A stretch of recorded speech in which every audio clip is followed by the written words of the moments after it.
So, a Gallipoli versus Isonzo comparison is something many of you asked for, and I also think it makes sense, as that way people that are coming here from Isonzo can see what is the same or what is different and what to expect. So, both games were developed by the same team, which might you lead to assume that perhaps, Gallipoli was just a reskin of Isonzo with new maps. However, this couldn't be the case at all. In my opinion, the developers have done an outstanding job of differentiating them apart. Gallipoli feels slower paced and is significantly less forgiving than Isonzo. For example, in Isonzo you can easily sprint, use your stamina, and when you see an enemy you stop, you aim and you land a shot from a distance, In Gallipoli, stamina heavily impacts your ability to aim. So if you want to be able to shoot at a longer range, you will just walk or crawl instead of sprinting, and the other way around. Actually, stamina can be quite tricky and you should master it, to be successful. Otherwise you can miss a shot even up to, 15-20 meters. While suppression existed already in Isonzo, it wasn't as critical. While in Gallipoli it is a core mechanic, and when you get suppressed, oh man, your aim is shit, your vision is blurry, your hands are shaking,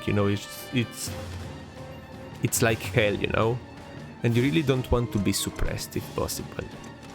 The new game heavily emphasizes squad-based gameplay.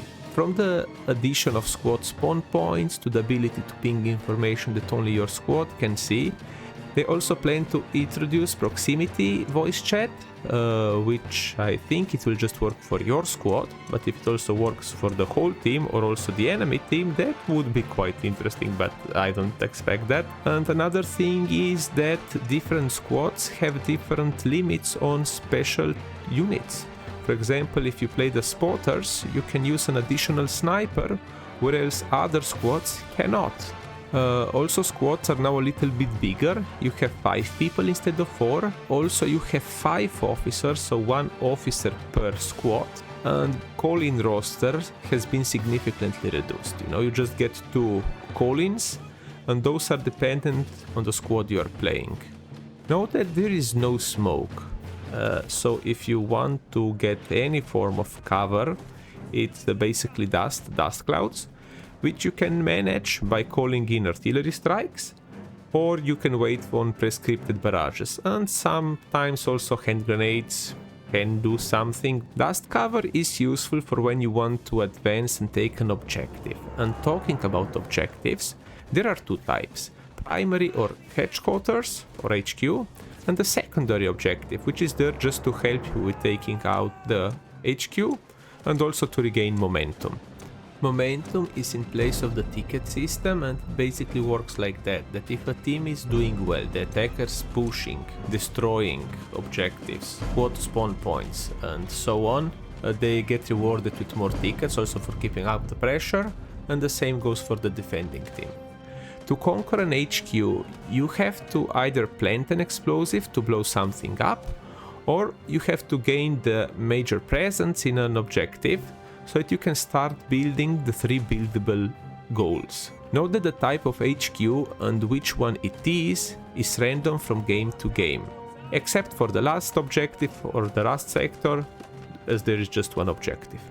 Other classes have evolved too, like the engineer in my opinion, as anybody now can build fixed barbed wire emplacements and heavy weapons like MG, mortars and cannons. Also, engineers cannot lay as many diverse types of wires as before, and also in general they can lay less barbed wire. Then there are the support roles, we have ammo bearers are vital for replenishing ammo that is limited compared to Isonzo. Here you get less ammo, so each bullet counts and you can easily run out of bullets.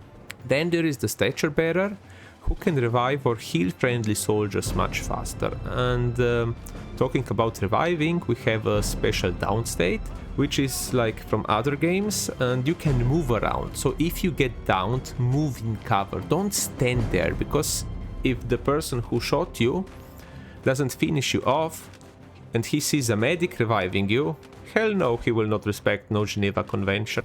Finally, we have the heavy machine gunner and also the light machine gunner, but that is only available for the Commonwealth forces, so the Turks don't get it. The role is to lay down suppressive fire, and the heavy machine gunners can build heavy machine guns anywhere they want. You know how people were complaining in Isonzo that the machine guns are placed in useless positions? Well, now as a heavy machine gunner, you can place them wherever you want, and you can provide terror to the enemy by suppressive fire or by shredding them to pieces. The weapon handling has also changed. As mentioned, stamina and suppression heavily impact your accuracy. Additionally, the guns feel heavier and are more difficult to aim. While some players don't enjoy this change and they would just prefer to have it like it is in Isonzo, I'd find it quite refreshing and another way of differentiating the games. Now, there are certain changes, like the reduction in engineer or officer capabilities, that I personally wouldn't do, but I'm pretty sure that developers have the reasons for that, and they really want to emphasize squad-based gameplay.